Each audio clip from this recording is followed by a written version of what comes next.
قد قال الله تبارك وتعالى في القرآن المجيد: بسم الله الرحمن الرحيم. يا أيها الذين آمنوا قوا أنفسكم وأهليكم نارا. وقال النبي صلى الله تعالى عليه وسلم: يأتي على الناس زمان لا يبقى من القرآن إلا اسمه ولا يبقى من الإسلام إلا اسمه ولا يبقى من القرآن إلا رسمه. وقال النبي صلى الله تعالى عليه وسلم: خيركم من تعلم القرآن وعلمه، أو كما قال النبي صلى الله عليه وسلم: إن الله وملائكته يصلون على النبي يا أيها الذين آمنوا صلوا عليه وسلموا تسليما. اللهم صل على سيدنا محمد وعلى آل محمد كما اللهم صليت صل على إبراهيم وعلى على آل إبراهيم سيدنا إنك حميد مجيد. اللهم اغفر لي ولوالدي ولمن تبع جميع المؤمنين والمؤمنات والمسلمين والمسلمات الأحياء محمد وبارك وسلم. صلاة وسلام عليك يا رسول الله صلی اللہ تعالی علیہ وسلم. معزز اور محترم حاضرین محفل اور اسٹیج پر تشریف فرما علماء اہل سنت، ابھی آپ حضرات نے حضرت علامہ و مولانا معراج عالم صاحب کی زبانی قرآن و حدیث کی روشنی میں بہترین اصلاحی معلوماتی خطاب سماعت فرمائی. اللہ جل شانہ آپ کو اور ہم کو اور ہر مسلمان کو اپنی زندگی کی حقیقت کو سمجھنے کی توفیق عطا فرمائے. اگر مسلمان اپنی زندگی کی حقیقت کو سمجھ لے کہ ہم اس دنیا میں جو آئے ہیں تو کیوں آئے ہیں، اور پھر اس دنیا سے جا کر کے ہم کو کہاں جانا ہے، کس کے بارگاہ میں حاضری دینا ہے، اگر مسلمان کے لیے دل و دماغ میں یہ بس جائے اور اپنی زندگی کی حقیقت کو سمجھ لے تو پھر ہماری مسجدیں کبھی خالی نہیں ہوگی، ہمارے ایسے محفلیں کبھی خالی نہیں ہوں گی، بلکہ ہماری زندگی، ہمارے شب و روز اللہ اور اللہ کے رسول کے فرمان کے مطابق بسر ہوگی، گزریں گی. دنیا میں بھی سربلندی ہوگی، دنیا میں بھی عزت کی زندگی نصیب ہوگی، دنیا میں بھی خیر و برکت ہوگا. اور جب دنیا سے رخصت ہو جائیں گے تب بھی ہر منزل پر اللہ اور اللہ کے رسول کی فرمان کے مطابق ہر منزل پر کامیابی و کامرانی نصیب ہوگی. ابھی حضرات نے ملاحظہ فرمایا کہ ہمارے یہاں کے علماء نے جو محنت کی ہے اور اپنی محنت کے آپ کے تعاون سے دو حفاظ کرام نے اپنے سینے میں قرآن حکیم کے جیسی نعمت کو اپنے سینے میں محفوظ کر لیا. یہ ایسی نعمت ہے کہ اس نعمت کے برابر دنیا کا کوئی نعمت برابر ہو ہی نہیں سکتا. یہ ایسی نعمت ہے کہ حدیث پاک میں آتا ہے، آج تو ہم لوگوں نے اس کو امامہ باندھ دیا ہے، لیکن حدیث پاک میں تھے کہ کل بروز محشر جس خوش نصیب نے اپنی سینے میں قرآن کو محفوظ کیے ہو اور اس کے مطابق اپنی زندگی کو بسر کیے ہو، کل بروز محشر اس کو ایسے تاج پہنا دیا جائے گا، ایسے منور و چمکدار تاج پہنا دیا جائے گا کہ اتنا چمکتا ہوگا، اتنا منور روشن ہوگا کہ سورج کی روشنی اس کے سامنے مان پڑ جائے. ایک معمولی رتبہ نہیں. حدیث پاک میں آتا ہے کہ جو طالب علم قرآن کو حفظ کرنے کے لیے، قرآن کو اپنے سینے میں محفوظ کرنے کے لیے، قرآن و حدیث کے علم کو حاصل کرنے کے لیے گھر سے نکلتا ہے تو پھر سمندر کے اندر جو مچھلیاں ہیں وہ بھی اس کے لیے دعا فرماتی، دعا کرتی ہے، اس کے کامیابی کے لیے، اس کے خیرت کے لیے، اس کے سر بلندی کے لیے دعا کرتی ہے۔ اللہ نے اتنا عظیم رتبہ دیا ہے، لیکن شرط یہ ہے کہ صرف قرآن کو یاد کرنا کافی نہیں، بلکہ قرآن کے احکام پر عمل کرنا بھی ضروری ہے۔ اس لیے کہ قرآن حکیم صرف قرآن خوانی کے لیے نہیں اتارا گیا ہے کہ جب قرآن خوانی ہو تو ہم لوگ قرآن پڑھ لیں گے تو ہماری ذمہ داری ختم ہو گئی قرآن کے تعلق سے۔ قرآن اس لیے نہیں اتارا گیا ہے کہ جب 10واں 20واں 40واں سالانہ ہو تو ہم لوگ قرآن پڑھیں گے تو ہم لوگ قرآن کا حق ادا کریں، اس لیے نہیں اتارا گیا ہے۔ قرآن جو اتارا گیا ہے اس لیے اتارا گیا ہے کہ ایمان والے جس پر عمل کریں گے، اس کے احکام کو پر عمل کریں گے، اس قرآن کے دامن کو پکڑیں گے، قرآن کو سینے سے لگائیں گے تو اللہ کے قرب نصیب اس کو ہوگی، دنیا و آخرت کی کامیابی اس کو نصیب ہوگی، زندگی کی سربلندی اس کو نصیب ہوگی، رحمت الہی اس کو نصیب ہوگی، اس لیے قرآن کو اتارا گیا ہے۔ آج کوئی قرآن پڑھنے کے لیے تیار ہے؟ آج تو ہمارے جوانوں کو موبائل سے فرصت نہیں۔ قرآن حکیم کتنا مقدس کتاب ہے، روایتوں میں آتا ہے کہ حضور کی خدمت میں ایک وفد آئی ہے، ایک باہر سے ایک وفد ہے، ایک جماعت آئی حضور کی خدمت میں، اور حضور سے کافی دیر تک گفتگو کرنے کے بعد جو وفد کا سردار تھا، قائد تھا، اس نے حضور کی خدمت میں کیا یا رسول اللہ آپ ذرا وہ کلام سنائیں جو آپ کے اوپر اتر رہی ہے، اس کلام کو ذرا سنائیں، ہم لوگ سننا چاہتے ہیں۔ ابھی وہ ایمان نہیں لایا ہے، ابھی مشرکی ہے۔ تو اللہ کے رسول نے سورہ رحمان سنایا، الرحمن علم القرآن۔ کچھ آیتوں سنانے کے بعد جب حضور نے خاموشی اختیار کیا، اس کا اس لحاظ کیا جو ابھی مشرکی ہے، رد علیہ، ایک بار پھر پڑھ لیجیے۔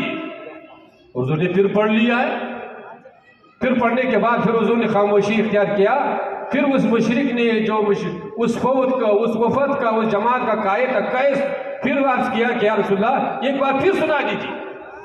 حضور نے تیسرا مرتبہ سنایا، جب تیسرا مرتبہ انہوں نے سنا تو قیس ان کی جتنی جماعت تھی حضور کی خدمت میں کہ یا رسول اللہ ہاتھ بڑھائیے، ہم لوگوں کو کلمہ پڑھائیے، قرآن وہ مقدس کتاب ہے۔ محققین نے تحقیق کی ہے کہ دنیا میں سب سے زیادہ پڑھنے والی کتاب ہے کون سی؟ کتاب تو ایک سے ایک چپتی، ایک سے ایک لوگ نکالتے ہیں، لیکن سب سے زیادہ پڑھنے والی کتاب کون سی ہے؟ تو محققین نے تحقیق کیا کہ سب سے زیادہ پڑھنے والے دنیا میں کیا ہے؟ قرآن حکیم ہی ہے۔ اور یہ بھی تحقیق کیے کہ بار بار سب سے زیادہ پڑھنے والی کتاب کون سی ہے؟ دنیا میں ایک سے کتاب چھپتا ہے، تو محققین نے تحقیق کی ہے کہ دنیا میں سب سے زیادہ بار بار پڑھنے والی کتاب ہے کیا ہے؟ قرآن حکیم ہے۔ اور یہ بھی تحقیق کیا گیا ہے کہ دنیا میں سب سے زیادہ پڑھنے والی تو کتاب قرآن حکیم ہے، اور بار بار پڑھنے والی کتاب بھی قرآن حکیم ہے، لیکن اس کے پڑھنے والی اس کے معنی اور مفہوم سے محروم ہے، وہ سمجھ نہیں پا رہا ہے۔ معنی قرآن تو بار بار پڑھ رہے ہیں، کثرت سے پڑھا جا رہا ہے، لیکن قرآن کے اندر کیا لکھا ہوا ہے، قرآن کا معنی کیا ہے، قرآن کا مفہوم احکام ہے، مسلمان اس کو سمجھنے کے لیے تیار ہے۔ تو ہماری حفاظ کرام نے قرآن حکیم کو اپنے سینے میں محفوظ کر لیا۔ اس خوشی میں یہاں کے مدرسین نے اراکین محفل کو منعقد کی، اور اس پر ہر مسلمان کو خوش ہونا یہ چاہیے۔ میں نے جس آیات مبارکہ کی تلاوت کی ہے، اللہ جل شانہ ارشاد فرماتا ہے، یا ایھا الذین آمنوا قوا انفسکم واہلکم نارا۔ اللہ جل شانہ ارشاد فرماتا ہے کہ اے ایمان والو اپنے آپ کو جہنم سے بچاؤ، اپنے آپ کو جہنم سے بچاؤ، اپنے اہل عیال کو جہنم سے بچاؤ۔ کیوں جہنم سے بچاؤ؟ جہنم کون سی جگہ ہے؟ جہنم یہ اللہ اور اللہ کے رسول کی ناراضگی کی جگہ ہے، اللہ کے قہر و غضب کی جگہ ہے. اللہ اور اللہ کے رسول جس سے ناراض ہو جائے اس کا ٹھکانہ کہاں ہوگا؟ جہنم ہوگا. اور جس سے راضی ہو جائے اس کا ٹھکانہ کہاں ہوگا؟ جنت ہوگا. تو پھر اللہ اور اللہ کے رسول جس سے راضی ہو جائے تو اللہ اور اللہ کے رسول کی راضی ہونے کا ملے گا کہاں سے؟ اللہ اور اللہ کے رسول راضی ہوں گے کیسے؟ علماء نے لکھا ہے کہ اگر مسلمان کے اندر دو چیزیں پیدا ہو جائیں تو کیا ہو جائیں گے؟ وہ اپنی زندگی کی حقیقت کو سمجھنے لگیں گے. کیا چیز پیدا ہو جائے؟ یہ پیدا ہو جائے فکر آخرت، آخرت کا فکر پیدا ہو جائے. مسلمان کا دنیا کا تو فکر بہت ہے، مکان بنانے کا فکر تو بہت ہے، کوٹھی بنانے کا فکر تو بہت ہے، اپنے بیٹے اور بیٹی کو انجینئر ڈاکٹر بنانے کا فکر تو بہت ہے، لیکن آخرت کی فکر، قبر کی فکر، میدان معاشر کی گرمی کی فکر کس مسلمان کو آئے؟ صحابہ کرام کو آخرت کا کتنا فکر تھا. روایتوں میں آتے ہیں کہ حضرت معاذ بن جبل حضور کی جلیل القدر صحابی ہے. یہ وہ صحابی ہے جب حضور صلی اللہ تعالی علیہ وسلم نے اس کو یمن کی گورنر بنا کر کے بھیجا تھا. جب ان کا آخری وقت آیا، دنیا سے رخصتی کا وقت آیا، جوانی میں دنیا سے رخصت ہو رہا ہے، صحابہ کرام بیٹھے ہوئے ہیں، آپ رونے لگے، آنکھوں سے آنسو جاری ہونے لگی. لوگوں نے عرض کیا، صحابہ کرام نے عرض کیا، معاذ آپ تو حضور کے صحابی ہے، نماز بھی ہے، تلاوت بھی ہے، جہاد بھی ہے، آپ کیوں رو رہے ہیں؟ موت کے ڈر سے رو رہے ہیں؟ حضرت معاذ بن جبل نے ارشاد فرمایا کہ لوگوں، میں موت کے ڈر سے نہیں رو رہا ہوں، میرے دل میں ایک خواہش تھی، ایک تمنا تھی، وہ پوری نہیں ہو سکی جس کی وجہ سے میں رو رہا ہوں. تو لوگوں نے عرض کیا کہ کون سی خواہش آپ کے رہ گئی، کون سی تمنا آپ کے رہ گئی؟ حضرت معاذ بن جبل نے ارشاد فرمایا کہ میری خواہش تھی کہ کاش رمضان شریف کا مہینہ ہوتا، گرمی کا موسم ہوتا، کفار سے مقابلہ ہوتا، اور لڑتے لڑتے ہمارا ہاتھ بھی کٹ جاتا، پاؤں بھی کٹ جاتا، اور اللہ کے راستے میں ہمارا گردن بھی کٹ جاتا. سبحان. اور کل بروز محشر جب اللہ فرماتا ہے کہ معاذ کیا لے کر کے آیا ہے، تو میں عرض کرتا کہ اللہ میں تیرے راستے میں ہاتھ کو بھی کٹا کے لایا ہوں، پاؤں کو بھی کٹا کے لایا ہوں، گردن کو بھی کٹا کے لایا ہوں. سبحان اللہ. آج ہمارے مسلمان کو کوئی جذبہ ہے؟ جذبہ ہے تو دنیا کا جذبہ ہے، دولت کا جذبہ ہے، کاروبار کا جذبہ ہے، کوٹھی اور بنگلے کا جذبہ ہے.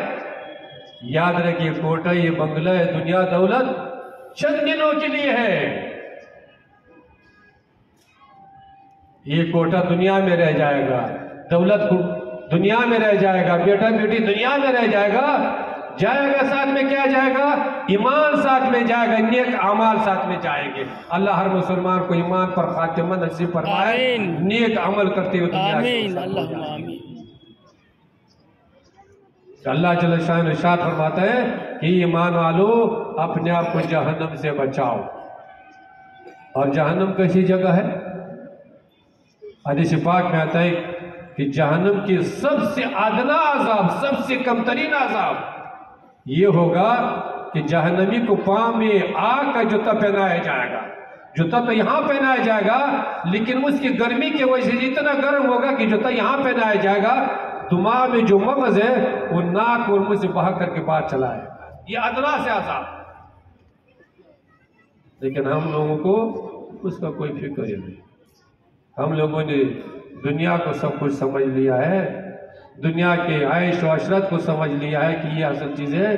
یاد رکھیں، دنیا دار الامتحان، امتحان کی جگہ ہے، آزمائش کی جگہ. ہر مسلمان کی آزمائش ہوگی، دولت مند کی بھی آزمائش ہوگی، غریب کی غریبی میں سے آزمائش ہوگی، صحت مند کی صحت میں سے آزمائش ہوگی، بیمار کی بیماری میں آزمائش ہوگی.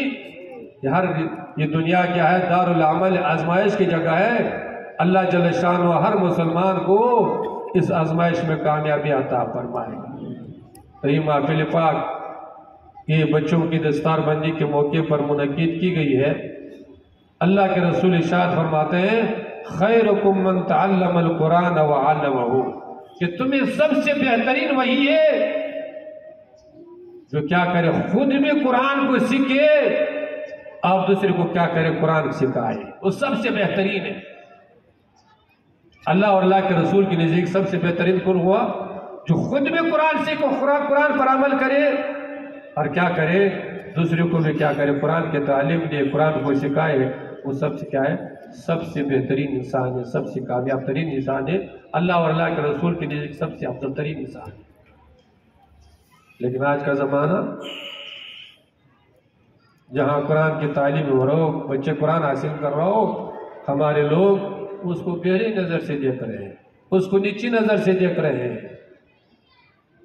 تو یاد رکھے، یہی بچے اگر یہ مدارس نہ ہو، مدارس بند ہو جائے، تمہارا جنازہ پڑھانے والا کوئی نہیں ملے گا، تمہارا نکاح پڑھانے والا کوئی نہیں ہوگا، تم کو حلال و حرام بتانے والا کوئی نہیں ہوگا، تمہارے مسجد میں نماز پڑھانے والا کوئی نہیں ہوگا۔ اس لیے مسلمانوں، اس اداروں کا کیا کرو؟ تعاون کرو، اس اداروں کو آگے بڑھائیے، تو پھر انشاءاللہ آپ کی مسجد بھی آباد رہے گی، آپ کی جنازے پڑھانے والے بھی ہوں گے، آپ کو حلال و حرام بتانے والے بھی ہوں گے، آپ مسلمان دنیا میں بھی مسلمان رہیں گے، اور انشاءاللہ اسلام پر آپ کو خاتمہ بھی نصیب ہوگا۔ اللہ جل وعلا کافی ہو چکا ہے۔ اللہ جل شان و آپ کو اور ہم کو اور ہر مسلمان کو اسلام پر زندگی نصیب فرمائے اور اسلام پر خاتمہ نصیب فرمائے۔ وآخر دعوانا الحمدللہ رب العالمین۔